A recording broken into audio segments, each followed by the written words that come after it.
माधव जय कुंज बिहारी।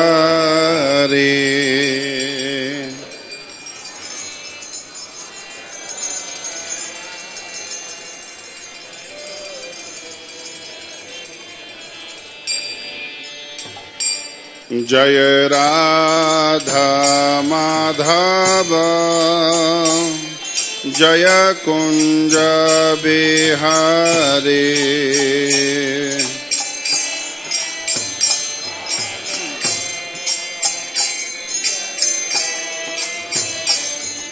जय गोपी जन वल्लभ गिरिवरधारी।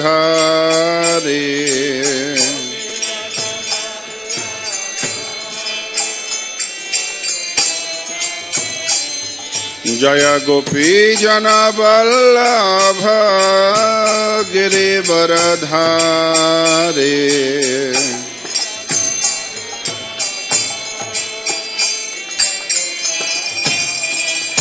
जय राधा माधव कुंज बिहारी।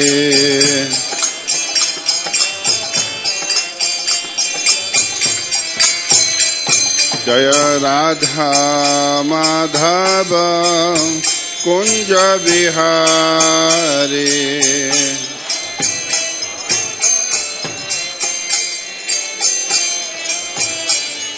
जय गोपी जन वल्लभ गिरिवरधारी।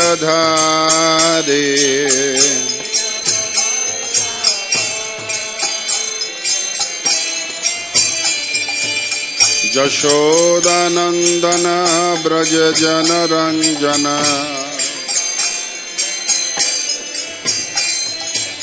यशोदानंदन ब्रज जन रंजन।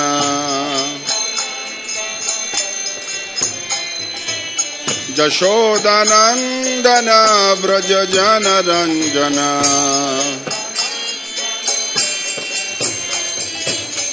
जमुना तेरा बनचारे।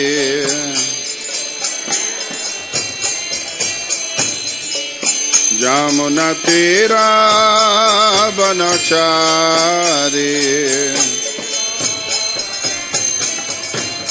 जमुना तेरा बनचारे।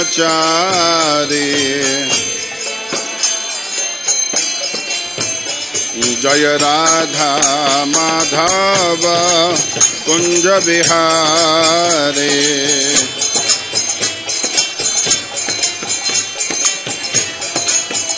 जय राधा माधव कुंज बिहारी।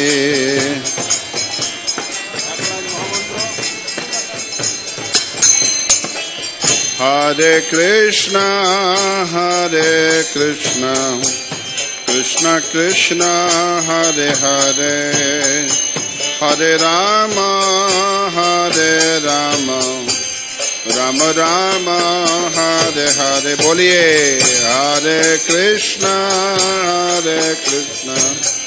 कृष्ण कृष्ण हरे हरे हरे राम राम राम।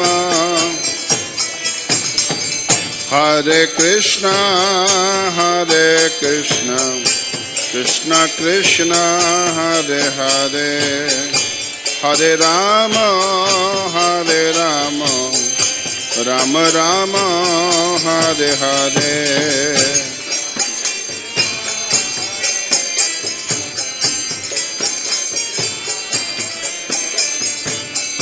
हरे राम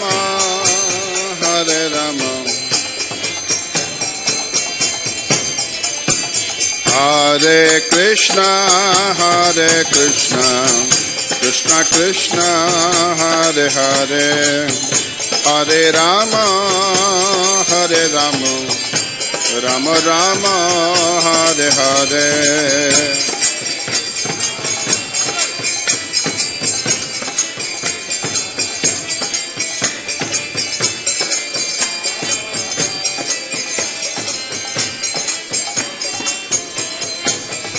जय राधा पार्थ सारथे राधा पार्थ सारथे राधे।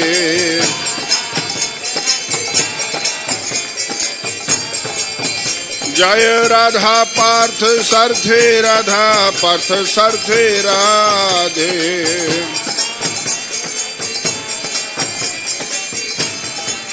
जय ललिता विशाखा जय ललिता विशाखा ललिता विशाखा जय ललिता विशाखा।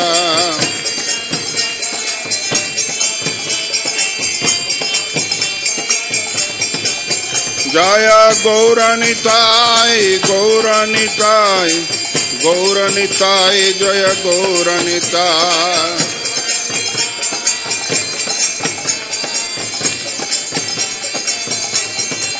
जय सीताराम लक्ष्मण हनुमान सीताराम लक्ष्मण हनुमान।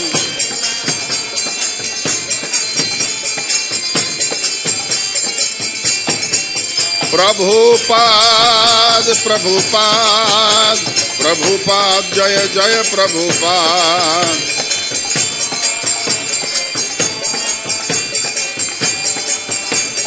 जय जय जय गुरुदेव गुरुदेव गुरुदेव जय गुरुदेव।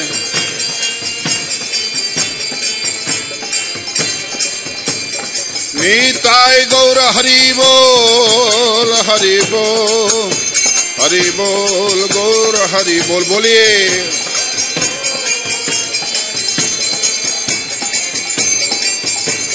नीताय गौर हरि बोल हरि बोल हरि बोल गौर हरि बोल।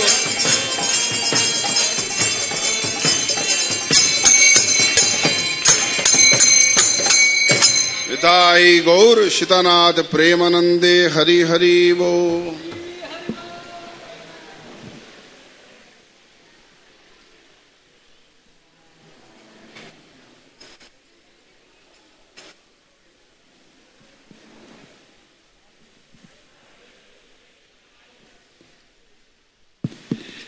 हरे कृष्ण हरे कृष्ण। अरे जोर से बोलो हरे कृष्णा। हाँ, आप लोग ऐसा धीमी आवाज में बोल रहे हैं जैसे थक गए अभी तो पूरा बाकी है।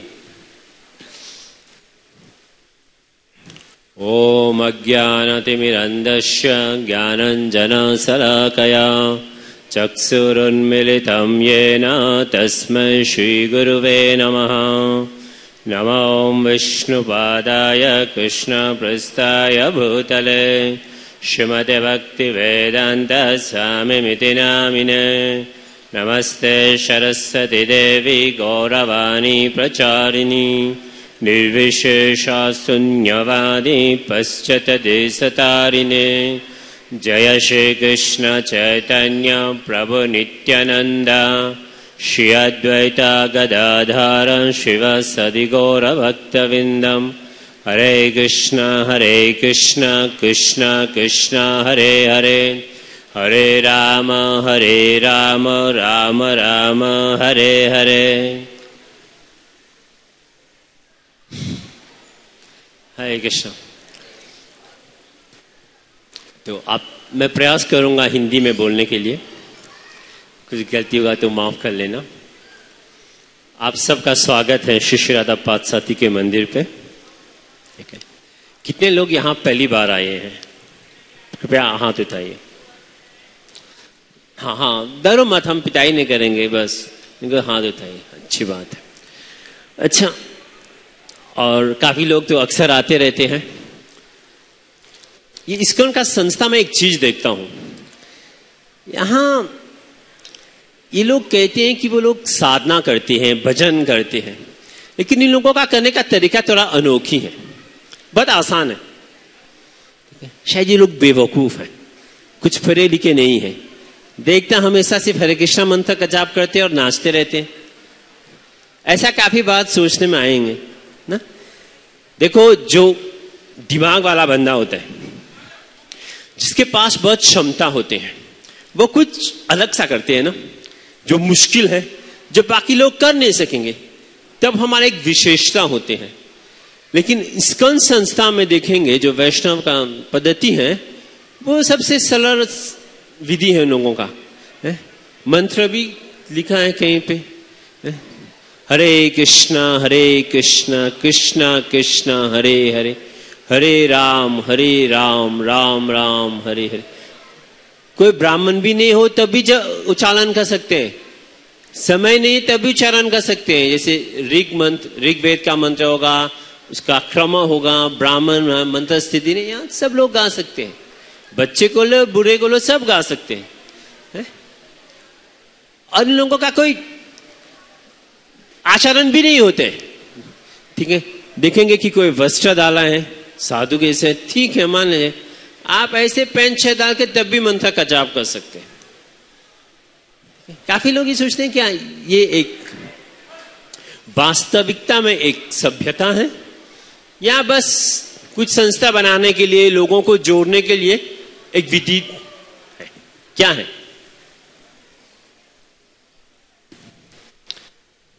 प्रश्न समझ में नहीं आया, चलो हम फिर से बोलते हैं।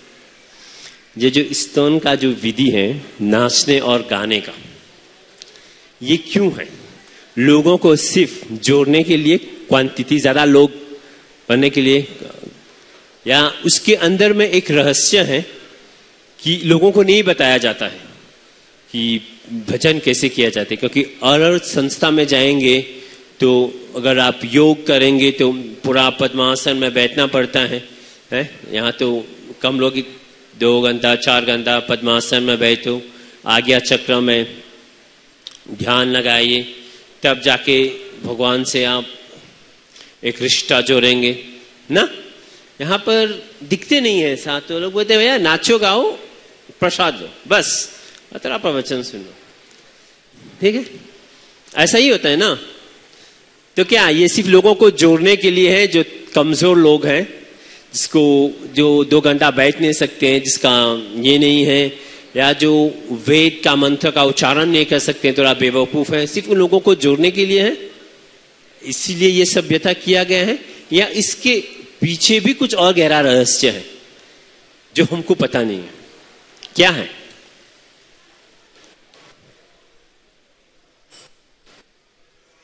देखो, अगर आप विदेश में जाएंगे, नाचना गाना मस्ती वाला काम है, ये पार्टी टाइम है ना।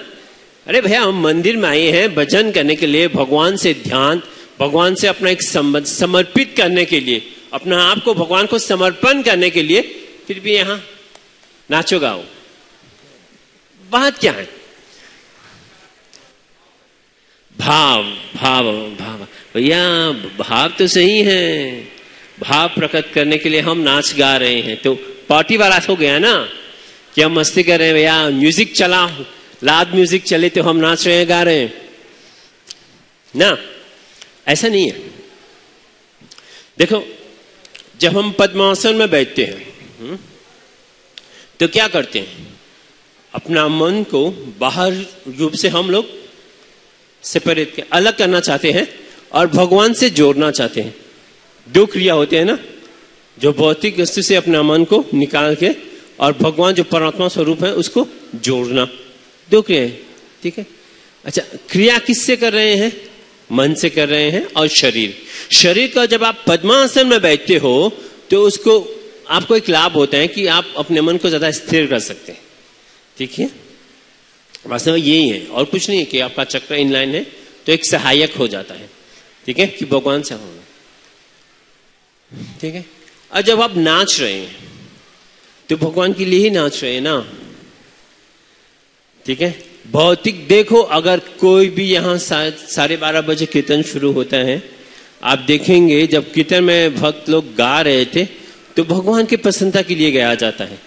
बेशक जो मंत्र है वो आसान दिखते हैं लेकिन बहुत मुश्किल है। कहते हैं ना, जो आसान दिखते हैं वो होते नहीं है। जो महामंत्र है वो बहुत आसान है उच्चारण करना, लेकिन जितना तीव्रता से, जितना समर्पित से आप उसका उच्चारण करेंगे उतना आपको वो रिवील करते हैं, आपको प्रकाशित करेंगे भगवान के बारे में। आपका भाव, तब आपका भाव प्रकाशित होंगे, ठीक है। और जो नाचने का ये जो प्रथा है ये बहुत बहुत जरूरी है। चाहे आप देखो 4 तरह के लोग आते हैं भगवान से मिलने के लिए, जो कश्म है, जो कुछ चाहते हैं, जो पढ़े लिखे हैं। तो देखो आप तो पढ़े लिखे हैं, ठीक है, मैं जिंदगी में भौतिक संसार से बहुत पीड़ित हूँ, ठीक है, मेरा पति ने मुझे मार के चले गए, बच्चे मेरा सुनते नहीं हैं, खाने ऑफिस में जाता हूँ तो जो बॉस हैं वो काम का जो प्रेशर है वो ज्यादा है, परेशान हो गया हूँ, हे भगवान, ऐसा आते हैं। तो जब हम ऑलरेडी दुख में हैं तो कैसे नाचे, कैसे गए, ठीक है। देखो नाचने गाने में तो कुछ खुशी का तो होना चाहिए ना, है? खुश है तब मस्ती चले तब तो नाचेंगे, दुख में कैसे नाचेंगे? इतना मुश्किल दिखते हैं ना। सॉरी, देखो ये ऐसा नहीं है। जो नाचना होते हैं, जो भगवान के मंदिर में जब आप जाते हो नाचने के लिए और एक डिस्कोटेक में जाके पार्टी में नाचने, इसमें बहुत अंतर होते हैं, ठीक है। इसमें अंतर क्या है? अंतर क्या है? नाच ही तो रहे हैं, शरीर का अंग ही हिल रहे हैं, मुद्रा ही है, कोई हाथ ऐसे कर रहे हैं, ऐसे कर रहे हैं, लेकिन इसमें फिर भी बहुत अंतर है। पहला अंतर है जो आप बाहरी करते हैं तो वो भौतिक लोग के लिए है, देखो मैं कितना अच्छा नाच रहा हूं, और यहां जब हम करते हैं हम भगवान की प्रसन्नता के लिए करते हैं। अच्छा, आपको पता है भगवान जी ने क्या कहा, वो नाचना क्या होता है? देखो अगर आप लोग याद हैं, जब भूदेवी बहुत कष्ट थे, जब भूलोक में बहुत असुर आ गए थे, भूदेवी बहुत परेशान हो गई, तो ब्रह्मा जी के साथ गए भगवान जी को आवाहन करने के लिए। तब जब भगवान जी का आवाहन किया जा रहा था, कृष्णा बुक में आप पढ़ेंगे कि गंधर्व और किन्नर नाच रहे थे और गा रहे थे, तब जाके भगवान आए थे। भगवान ऐसे नहीं आए थे। किसी भी को आपको मैं बुलाना चाहता हूं तो पहले आपका नाम से संबोधित करके तभी आप आएंगे ना। ए इधर आजा, किसको बुला रहा हूं पता नहीं है ना, आपको बुला रहा हूं, इसको बुला रहा हूं। जब आपके नाम से संबोधित करूंगा, आपका नाम क्या है? संजय। मैं क्या संजय प्रभु जो पीले कुर्ता डाले हैं, जिसके गले पे माला है, वो यहां आए, तो वो अलग होता है ना कि विशेषता उसको बताया गया, ठीक है। तो भगवान को जो हम भगवान को समर्पित करते हैं तो उसका गुणगान होना चाहिए। और जो 16 अक्षय का जो ये है मंत्र है, इसमें पूरा भगवान का सृष्टि है, पूरा जितना भी शक्ति है उसी में है, ठीक है। तो ऑलरेडी है, इसलिए ये महामंत्र का जाप किया जाता है, ठीक है, भगवान को आवाहन करने के लिए। मैं आपको एक कहानी सुनाता हूं। ये कहानी किसी और का नहीं है, ये कृष्ण भगवान का ही है, और जो द्वारका से शुरू हुआ है, अंत हुआ है सुनीतापुरा में, ठीक है। आप लोग सुनेंगे? नहीं सुनेंगे, आवाज नहीं आ रहे हैं। ये कहानी मैं इसलिए सुना रहा हूं कि 2 बजे तक आप लोगों को बोरिंग ना हो। नहीं, ये कहानी मैं इसीलिए सुना रहा हूं कि आप समझे इस कहानी द्वारा कि हम भगवान को कैसे समर्पित करते हैं, और जब हम भगवान के मंदिर में आते हैं तो नाचना और गाना का महिमा क्या है, क्यों करते हैं, ठीक है। ये सिर्फ मस्ती के लिए नहीं होते हैं, ये भक्ति का एक अंग है और एक विशेष अंग है, ठीक है। तो ये किसने बोला? ये नंदी जी ने बानासुर जी को बोला जब कृष्ण भगवान ने उसको 1000 हाथ को काट लिया गया था, ठीक है। तो इससे हम थोड़ा पहले उस कहानी में जाएंगे जहां पर ये लीला हुआ है, फिर उस लीला पे से ये शिक्षा ग्रहण करेंगे, जहां पर हम देखेंगे कि बहुत संस्था सिर्फ इस्कॉन संस्था उसको ये अनुसरण नहीं करते हैं, बहुत संस्था भी है ऐसा ही करते हैं, लेकिन हम लोग विशेषकर नाचने और गाने पे देने का, ये चैतन्य महाप्रभु का शिक्षा है। आप देखेंगे जहां भी कृष्ण भगवान के पीछे होते, देखो भगवान नाच रहे हैं, गोपियों लोग नाच रहे हैं, ठीक है। ऐसा पद्मासन में नहीं दिख रहे हैं कृष्ण भगवान को, देख रहे हैं आप लोग? दिख तो नहीं रहे। देखो चैतन्य महाप्रभु का जितने भी पिक्चर है यहाँ पे नाचने वाला है, नित्य स्वरूप, ठीक है। तो ऐसा एक दिन हुआ कि द्वारका में सब अनिरुद्ध के महल पे सब जो माताएं हैं छत के ऊपर जाके रोना शुरू कर दिया। हाँ, ये क्या हुआ? जो जिसका शरण में लेता हूं आज उसी के परपोत को किसी ने लेके चले गए, अब मैं किसका शरण लूं? ऐसे कैसे हो सकता है? क्या हुआ? अब लोगों को पता क्या हुआ? नहीं पता। अनिरुद्ध जो हैं प्रद्युम्न जी के लड़के हैं, और प्रद्युम्न जी जो हैं वो कृष्ण भगवान के पुत्र हैं, ठीक है। उसको अब उसी के महल से किसी ने लेके चले गए और किसी को पता भी नहीं। कोई आके आपके घर पे आपके प्राइवेट रूम में आपके बच्चे को लेके चले जाते हैं, आपको पता भी नहीं है। क्या सिक्योरिटी है? अच्छा सिक्योरिटी छोड़ो, अगर हम कह रहे हैं कि पूरा यदुवंशी का क्या टाइट सिक्योरिटी, जो पूरा सेना है, किसी को पता ही नहीं है कि कृष्ण का प्रपोत किसने लेके चले गए रातों रात। तो अब पता है ना, जब औरत लोग रोना शुरू करते हैं और बहुत क्या कहते हैं विलाप करते हैं, तो उसका आवाज में एक दूसरा सा कानों के चुभाने वाला होता है, ठीक है।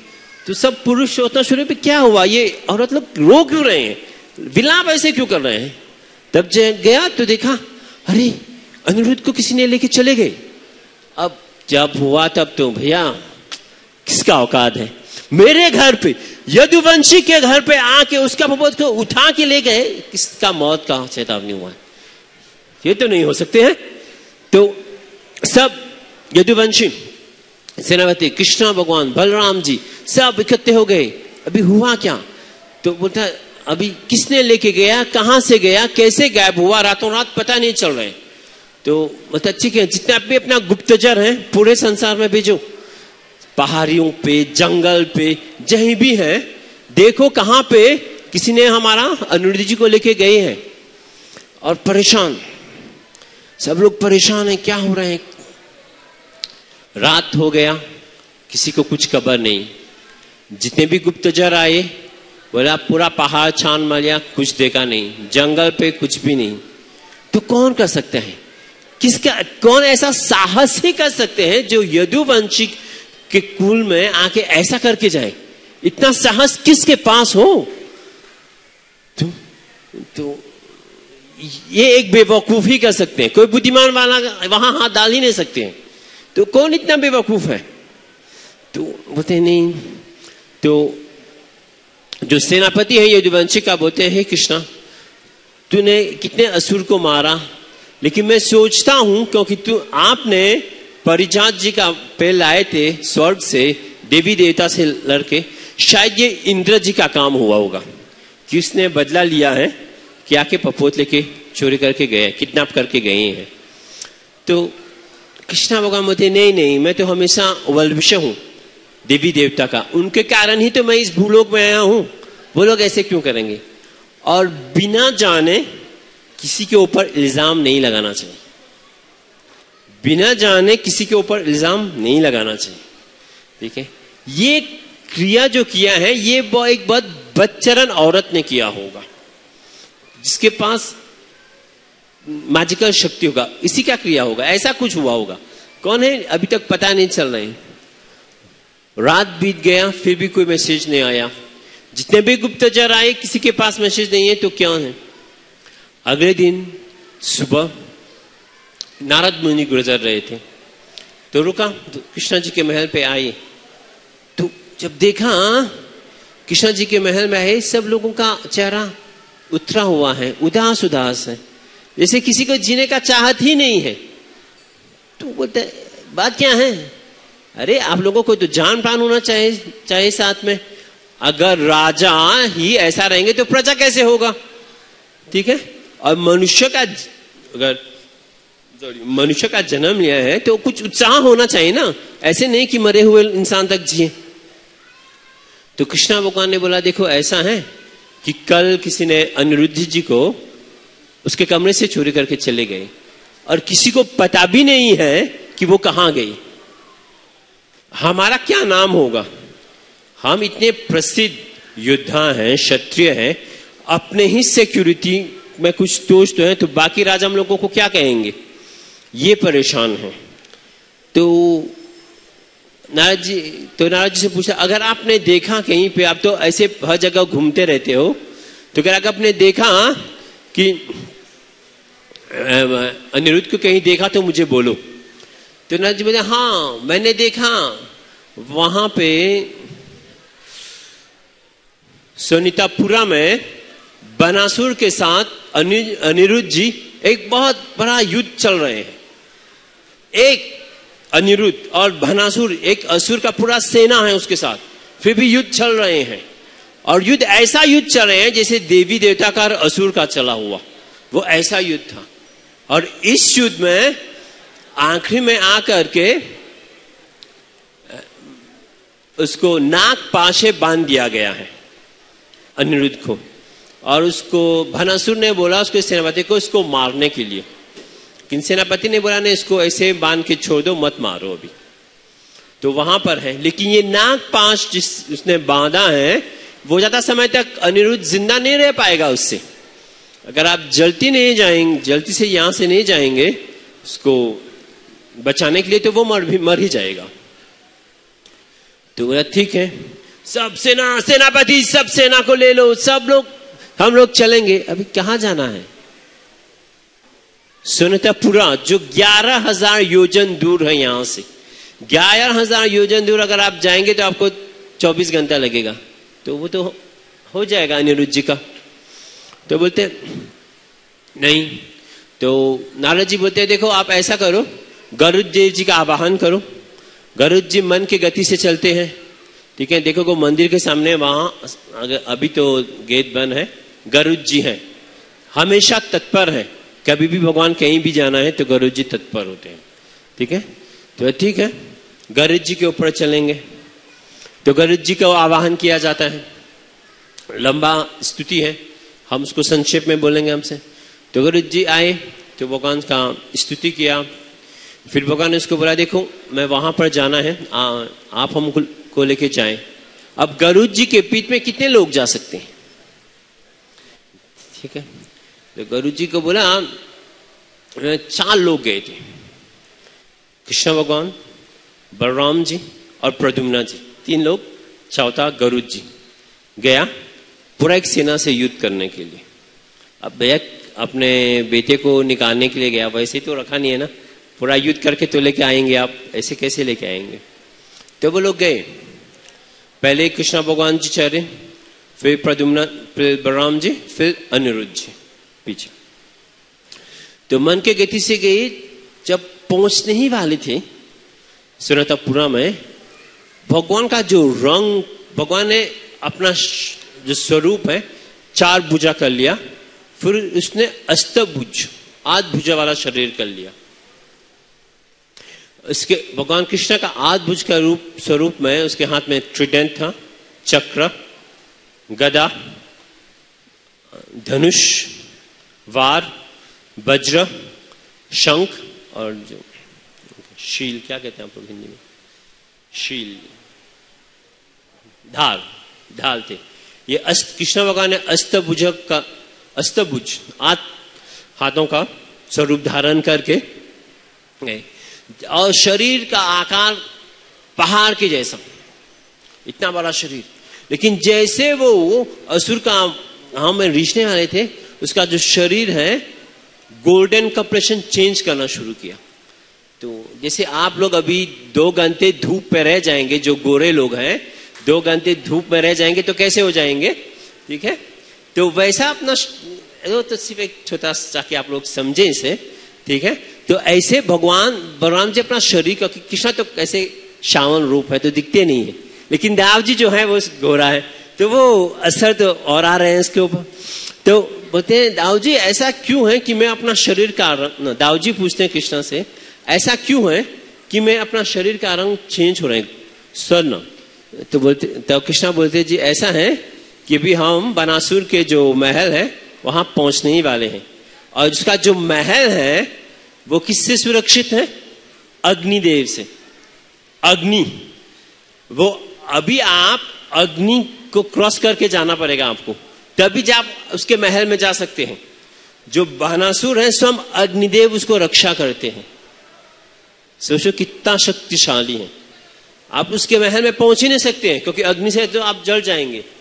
तो रुको, तो भगवान जी बोलते हैं गरुड़ जी देखो आप कुछ करो, ये अग्नि को का कुछ उपाय तो करना पड़ेगा, बस ऐसे अग्नि में नहीं जा सकते हैं, जल जाएंगे। तो ये ठीक है। गरुड़ जी हजारों मुख धारण करके गंगा जी पे गए, पूरा पानी भर के आए और पूरा अग्नि पे फेंक दिया। 1000 मुख अपना वाला छोटा नहीं है, वो गरुड़ जी है। गरुड़ जी के पास बहुत शक्ति है, बहुत सिद्धि है।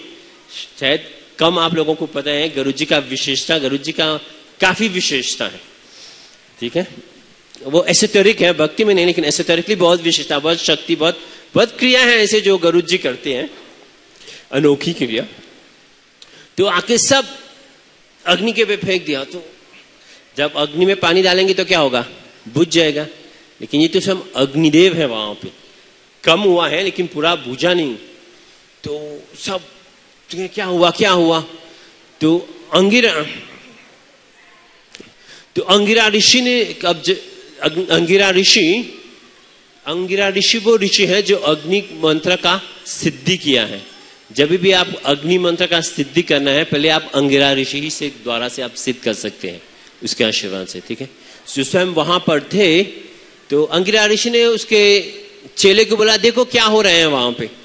तो जाके देखा कि स्व जो अग्नि हम जो आहुति डालते हैं यज्ञ पे, स्व का पांच साथी जो है, आपको पता है कौन है?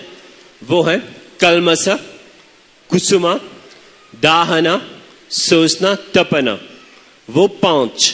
फिर स्वद का 5 साथी जो है पितर, पतग, स्वर्ण, स्वागद एवं ब्रज। फिर अग्नि का और जो सेनापति है ज्योतिष्म एंड विभाग, सब लोग ने अपना सेना लेकर के आ रहे थे कृष्णा भगवान के साथ युद्ध करने के लिए।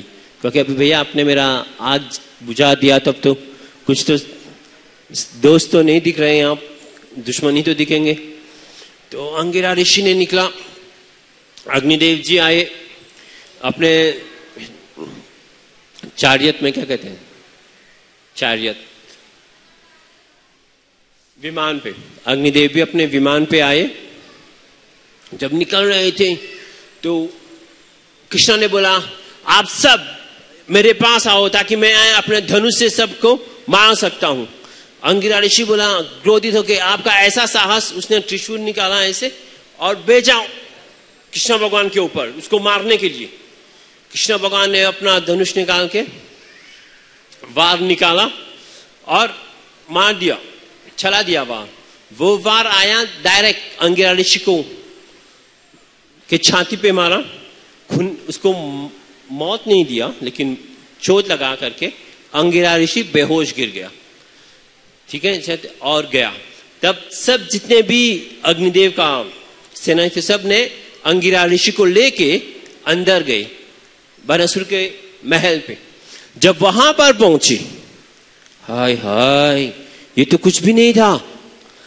उस महल का रक्षा राक्षस, किन्नरस, शिव जी स्वयं है वहां पे, पार्वती देवी, कार्तिकेयी, किन्नरस, गंधर्वस, सब उसका रक्षा कर रहे हैं। इतना बड़ा सेना, हजारों सेना किन्नरस का ऐसे है। तो ये अनोखी और अद्भुत सीन को देख करके सोचे भैया, कृष्ण ने बोला देखो ऐसा है कि देखो जो योद्धा होते हैं वो कभी भयभीत नहीं होते हैं।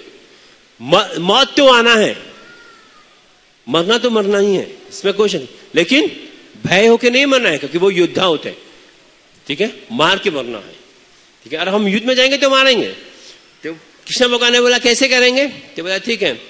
कृष्ण भगवान ने बोला चलो गरुड़ जी को दिया दिशा, हम ईस्टर्न डायरेक्शन में जाएंगे। देखो भगवान भी का जो हमेशा दिशा देखने वाला होते हैं तो ईस्ट में होता है वास्तु के अनुसार। तो बोलता है मैं ईस्टर्न डायरेक्शन जाऊंगा और मेरे राइट में बलराम जी होगा, मेरे लेफ्ट में प्रद्युम्न जी होंगे।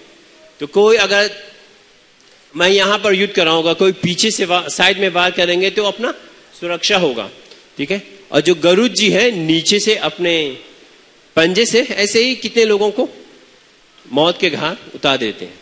और जो उसका विंग्स क्या कहते हैं, पंख, वो इतना तेज होते हैं कि ऐसे मारने से कितने हजारों लोग को मार देते हैं।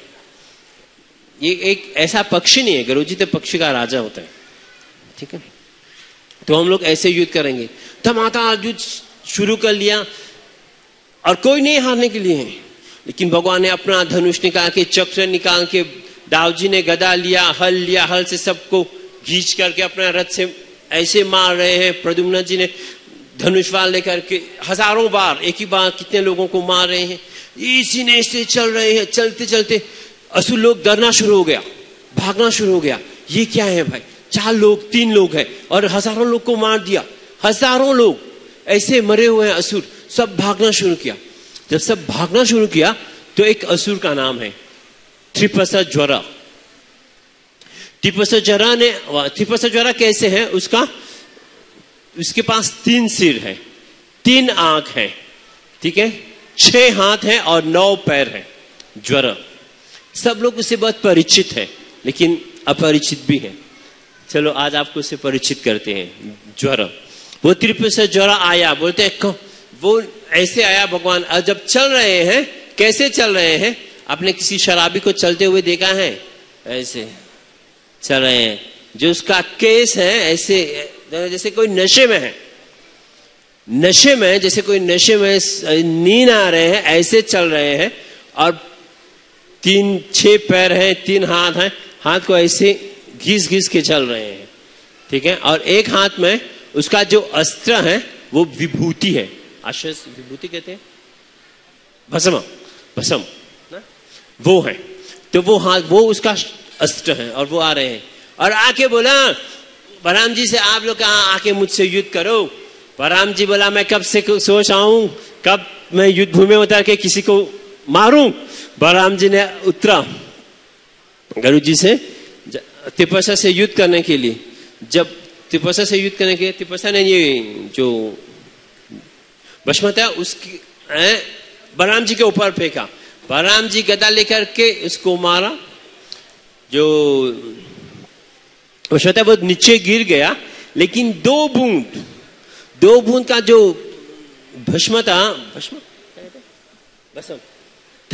वो बलराम जी के ऊपर गिरा।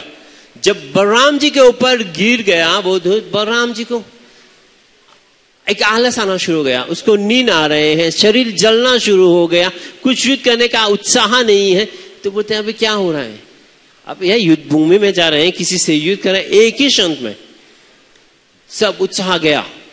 तो बोलते हैं कृष्ण भगवान का शरण, हे कृष्ण आप अभी मेरा रक्षा करो। कृष्ण भगवान बोला ठीक है कोई टेंशन नहीं। कृष्ण भगवान ने इसको आलिंगन किया। जैसे कृष्ण भगवान ने इसको आलिंगन किया, ये ज्वर का जो प्रभाव था वो चल गया, निकल गया। तब कृष्ण ने बोला उससे क्या युद्ध कर रहे हैं तुम, आके मुझसे युद्ध करो। तो कृष्ण भगवान और त्रिपसा ज्वरा ने धमाधम युद्ध किया। वो भस्म लेकर के कृष्ण के ऊपर फेंका, लेकिन कोई असर नहीं हुआ।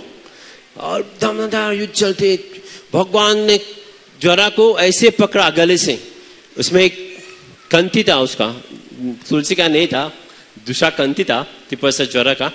तो भगवान जब उसको ऐसे पकड़ा तो उसने क्या किया, अपने आप वो, क्योंकि उसके पास शक्ति बहुत था, माचिक शक्ति, तांत्रिक शक्ति, तो उसने क्या किया, त्रिपसा ज्वरा ने ऐसे ही कृष्ण भगवान के शरीर में ग्रहण हो गया, अंदर चले गए अपने। अब जब भगवान के अंदर के हो गया, भगवान को ऐसे गर्मी लगना शुरू हो गया। क्या बात है, अब एक अजीब सा मूड हो रहा है, भगवान ने अपना धनुष फेंक दिया, युद्ध करने का कोई इच्छा नहीं, भाई नींद आ रहे, क्या बात है, भगवान सोचे क्या हुआ क्या है।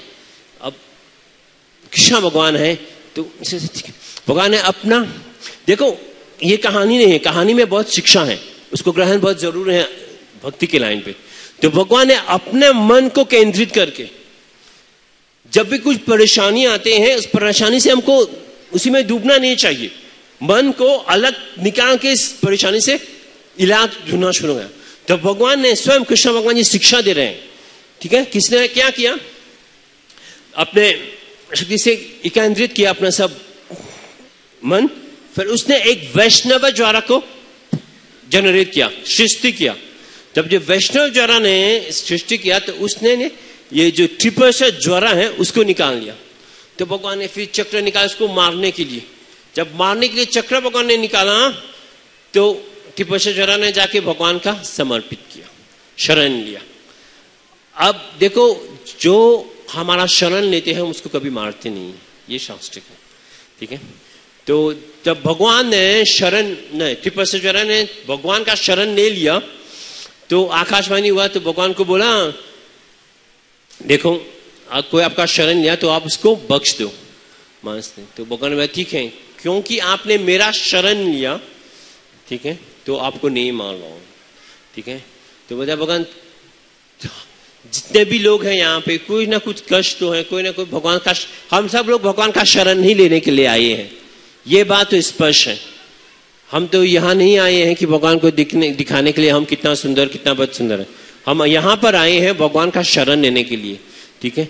शरण कैसे लिया जाता है शायद अगले बार बोल सकते हैं, उसका एक विधि भी है, बहुत सिंपल है, इलाबोरेट कुछ नहीं है, बस दिल से भगवान से समर्पित होना चाहिए, ठीक है, बिना डिप्रेशनस।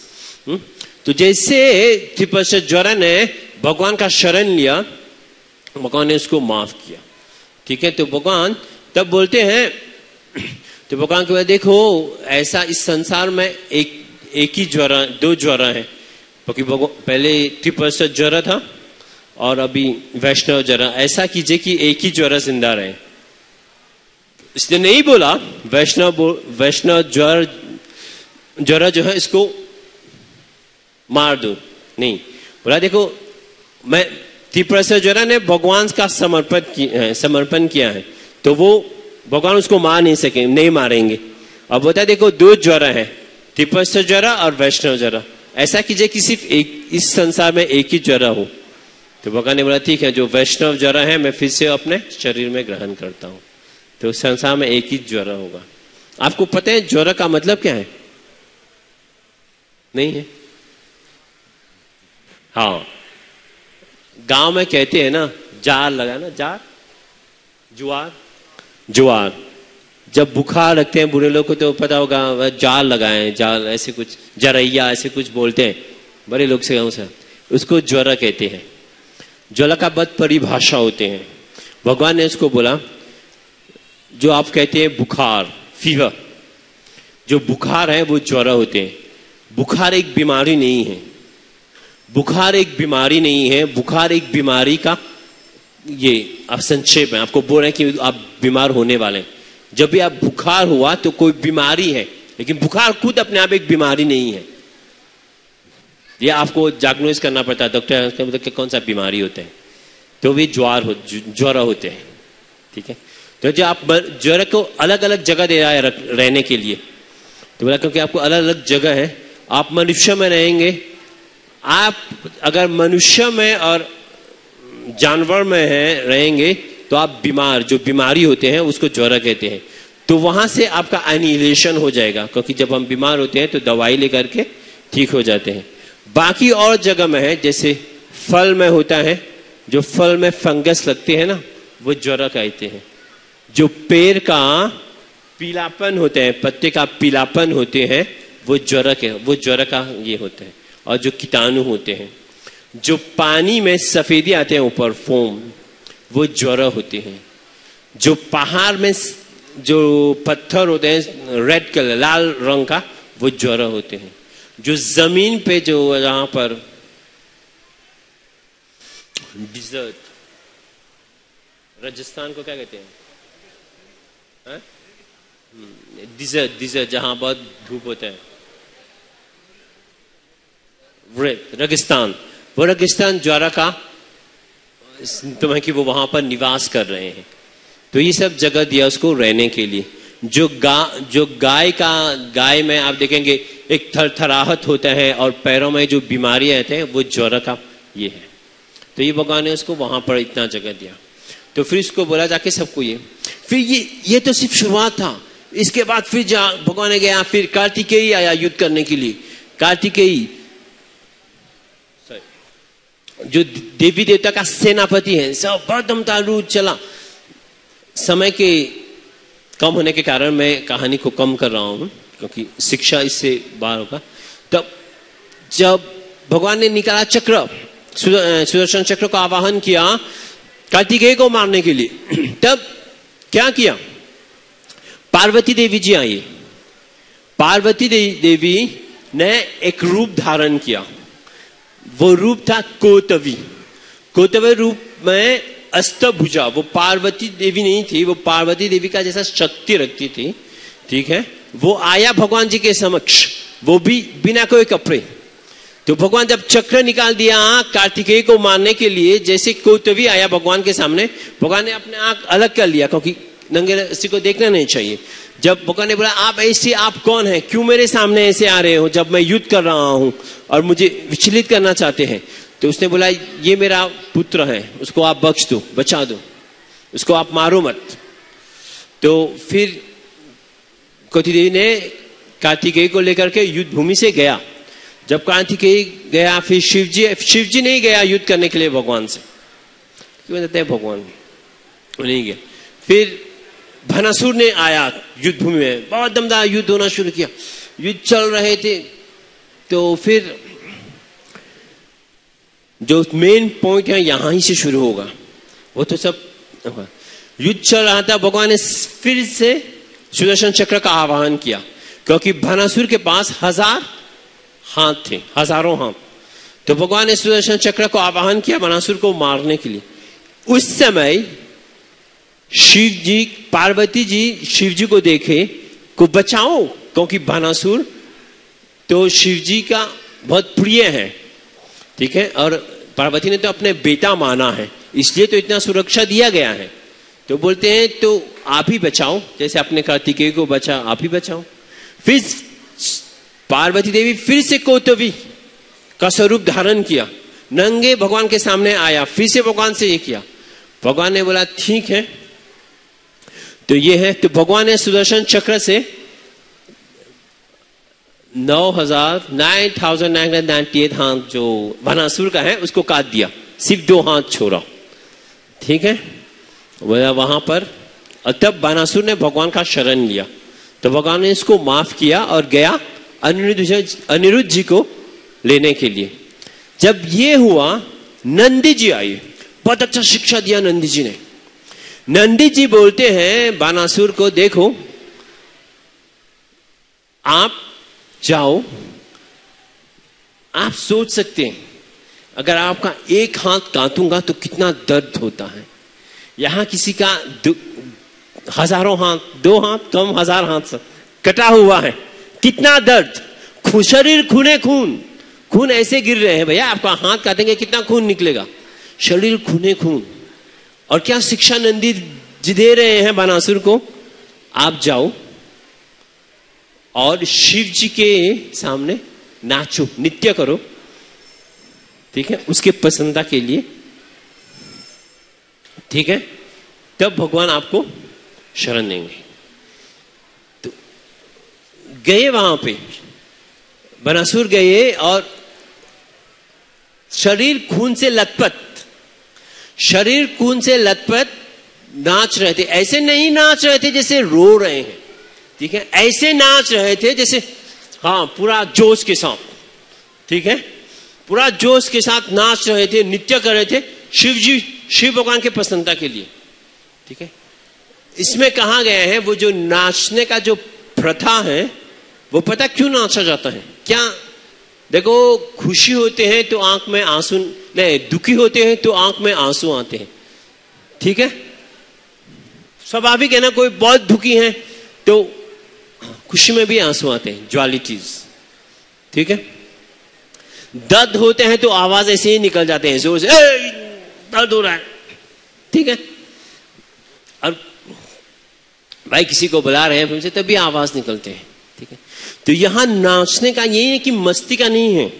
हम भगवान की समीक्षा आके नाचते हैं क्योंकि नाचना ये प्रतीक है कि भगवान के हम ग्रैटिट्यूड को क्या कहते हैं, सेंस ऑफ ग्रैटिट्यूड,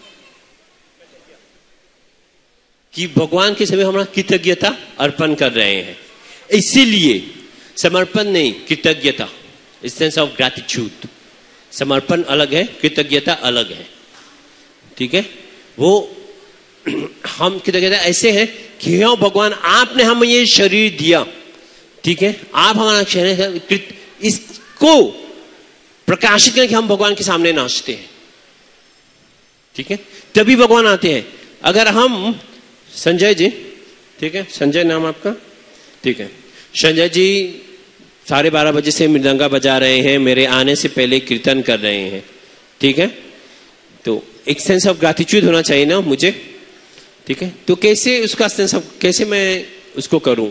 एक अगर आप ऑफिस में काम कर रहे हो, चलो ये वाला है, आपका बॉस का बहुत अच्छा सेवा कर रहे हो, तो कैसे पता चला कि आपके बॉस आपसे खुशी है? जब महीना का आखिरी होता है, सैलरी में देखते हैं भैया पैसा मिल गया, 2-3 महीने के बाद प्रमोशन हो गया, मालिक खुश है, तो ये मालिक ने क्या किया है? एक कृतज्ञता है ना, कि आपको सेंस ऑफ ग्रैटिट्यूड दिखाया कि आप ऐसे मेहनत कर रहे हैं तो मैं आपको सैलरी बढ़ा रहा हूं, आपको फैसिलिटी दे रहा हूं, ठीक है। और आप क्या करते हो? ऑफिस 9 बजे आना पड़ता है तो आप 8:30 बजे, अगर सेवा ज्यादा हो तो आप करते हैं। 9 बजे रात को जाना है तो कभी कोई 10 बजे रात तक ऑफिस ही में काम कर रहे हैं मालिक के लिए, ठीक है, बिना कुछ बोले, क्योंकि आप देखते हैं कि ये डिमांडिंग है, ठीक है। नया आइडियाज ला रहे हैं कैसे हम कंपनी को आगे लेके चलें ना। श्री राधा पाद साथी की जय, श्री सीताराम लक्ष्मण हनुमान की जय, श्री गौर निताय की जय, ठीक है। ये कृतज्ञता होते हैं जो हम लोग एक्सचेंज करते हैं। तो भगवान के प्रति ये कृतज्ञता हम कैसे एक्सचेंज करते हैं? नाचने से। ये एक नाचने से, ऐसा आके खड़ा होने से नहीं, यहां आंख खड़ा होने से नहीं। अगर कीर्तन हो रहे हैं, आप खड़ा हो रहे हैं, आपको पाप लग रहे हैं। और ये हरि भक्ति विलास का वर्णन है, ये एक मनन नहीं है जो हम आपको कह रहे हैं, ये हरि भक्ति विलास में वर्णन है। बेशक मेरा पैर में दर्द है तो थोड़ा, ये जवान लोग जैसे हम कंपटीशन नहीं कर सकते हैं, वो लोग बहुत वाइल्ड नाचते हैं, तो धीमी, थोड़ा धीरे धीरे नाचे, ठीक है, लेकिन नाचना जरूरी, ठीक है, ये भगवान की प्रसन्नता के लिए। इसीलिए जितने भी इस्कॉन संस्था, जितना भी ये प्रथा है, हम भगवान को ग्रैटिट्यूड, सेंस ऑफ कृतज्ञता के लिए नाचते हैं, गाते हैं कि भगवान आपने हमें ये दिया, ये अवसर दिया, मनुष्य का शरीर मिला। अगर मनुष्य का शरीर मिला और भगवान के प्रति को कृतज्ञता नहीं तो बेकार है। क्यों है ये शरीर? जानवर का शरीर ही बेहतर है। जानवर तो ये कभी कभी देखेंगे कि जानवर भी नाच लेते हैं भगवान के प्रति, ठीक है, हम तो मनुष्य हैं, मनुष्य का लाभ क्या है, ठीक है। इसलिए, और ये जो नाचना और गाना होता है, ठीक है, ये भगवान की प्रसन्नता के लिए होते हैं, नहीं दिखावा के लिए होते हैं। प्रभु जी को आप, चितामी प्रभु को देखेंगे, उम्र में हमसे लोग से बहुत बड़े हैं, लेकिन जब भी कीर्तन करेंगे नाचेंगे, ठीक है, नाचते भी नहीं है, सबको नचाते भी है, तो ये बहुत जरूरी है, ठीक है। ये एक भगवान के प्रति कृतज्ञता कैसे हम अर्पण करते हैं, तब भगवान आते हैं, तब जो आपका जो भी मनोकामना है तब जाके पूरा होता है। और कहते हैं कि अगर कोई दुखी के समय पे, ठीक है, और दर्द के समय पे, नहीं कि शरीर सब ठीक है, नहीं, चाहे पूरा दर्द भी हो रहे हैं, और पूरा परेशान है, घर से परेशान, पति पत्नी बच्चे औकरी सबसे परेशान है, तब चाहे सब होने के बावजूद भी अगर आप पागल के जैसा नाच रहे हैं भगवान के प्रसन्नता के लिए, जो भी आपका इच्छा हो भगवान उसको पूरा करते हैं। ये मेरा कहना नहीं है, ये शिव जी का आशीर्वाद है। और आपको पता है शिव जी का एक नाम है ना, शिव जी का नाम एक है ना नटवर, शिव जी का नाम है नटराज। शिव जी का एक नाम है जो नटराज है नाचने का जो राजा है। तो ये है। तो बेशक जितने भी समय आप लोग इस्कॉन मंदिर में आते हैं, पहली बार आए हैं या और बार आएंगे, क्योंकि ये एक पता यहाँ हमेशा ही होगा कि कीर्तन होगा ही होगा, ठीक है। तो आप लोग सहयोग लें, आप लोग नाचो गाओ बिना शर्म करके, ठीक है। क्योंकि देखो शर्माने से कुछ नहीं मिलने वाला है, कुछ नहीं मिलता है, बस घाटा ही घाटा है। इतना अवसर मिला, प्रभुपाद जी का आशीर्वाद है, एक पूरा मंच मिला जहां पर सब लोग नाच रहे हैं, भजन का भजन चल रहे हैं, तो प्लीज आप कीजिए, ठीक है। इससे आपके लिए ना। हरे कृष्णा। जगत गुरु श्री प्रभुपाद की जय। प्रभु जी से पूछेंगे अगर कुछ एनलाइटनमेंट करना है या कुछ प्रश्न है। हरे कृष्णा, बहुत बहुत धन्यवाद। तो आपको प्रभु जी ने बड़ा अच्छा संदेश दिया है कि नृत्य करना है भगवान के सामने। और आदि पुराण में एक श्लोक लिखा हुआ है कि गीत्वा तुमम नामानि नृत्यन्ति मम सन्निधौ तेषाम हम परिकृतो नान्यकृतो जनार्दन। कि जो मेरे नामों का गान करते हुए मेरे सामने नृत्य करते हैं, उन्हीं के द्वारा मैं खरीदा गया हूं।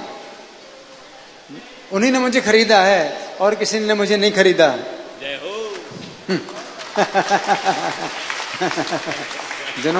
जो लोग मेरा नाम गाते हुए मेरे सामने नृत्य करते हैं, उन्हीं ने मुझे खरीदा है और किसी ने मुझे नहीं खरीदा, है ना।